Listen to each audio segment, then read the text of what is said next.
సంతోష్ ఇప్పుడేమేంటి మా చెప్పమా. Pre wedding shoot లో పన్నోమా చేసామా మనం?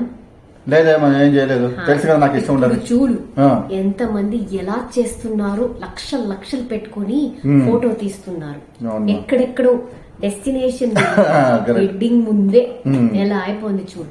ప్రీ వెడ్డింగ్ ఫోటో షూట్ లోనే అన్ని వెడ్డింగే అయిపోయేలాగా ఆ కాలంలో ఇదే నీ ముగుడు అని పెళ్లి రోజే చూపిస్తారు. ఆ పెళ్లి రోజులు కూడా కాదు, నేను ఇప్పుడు కనెక్ట్ చేస్తాను.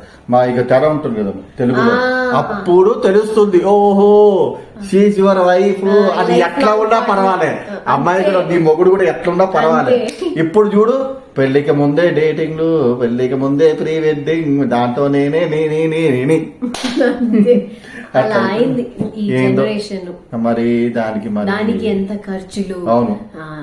ఇది ఇంకోటి తెలుసా, ఫారెన్ లో కూడా షూట్ చేస్తారు తెలుసా ప్రీ వెడ్డింగ్ లో. బ్యాంకాక్ వెళ్తారు, థాయిలాండ్ ఎక్కడెక్కడో వెళ్తారు షూటింగ్ కి, ఏమేమో చేస్తారు.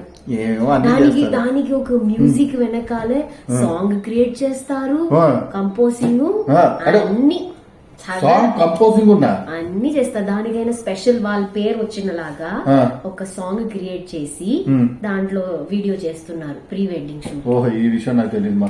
స్పెషల్ సాంగ్ కూడా కంపోజిషన్ అంటే అది ఇండివిజువల్ గా. అబ్బాబో ఎక్కడో పోతోంది లోకమో లోకమో. మళ్ళీ లైఫ్ లో ఒక ఇంట్రెస్టే ఉండదు, అన్ని ముందే ఏముంటది చేయడానికి ఏముండదు, బోర్ కొట్టేస్తుంది. అది మన ఒపీనియన్, కానీ వాళ్ళ ఇష్టం, మనం ఏం చేస్తున్నాం కానీ మనం జస్ట్ అది చెప్తాం అంతే. దీన్ని మీరంతా ఏం సీరియస్ గా తీసుకొని మాకేమన్నా చేయకండి, మీ ఇష్టాలు మీది, ఏదో మా అభిప్రాయం మాకు తోచింది మీకు చెప్పాం అంతే. ఓకేనా? తమిళ పిల్లం తెలుగు మొగుడు. Like share and subscribe our channel Tamil పిల్లం తెలుగు మొగుడు. సబ్స్క్రైబ్.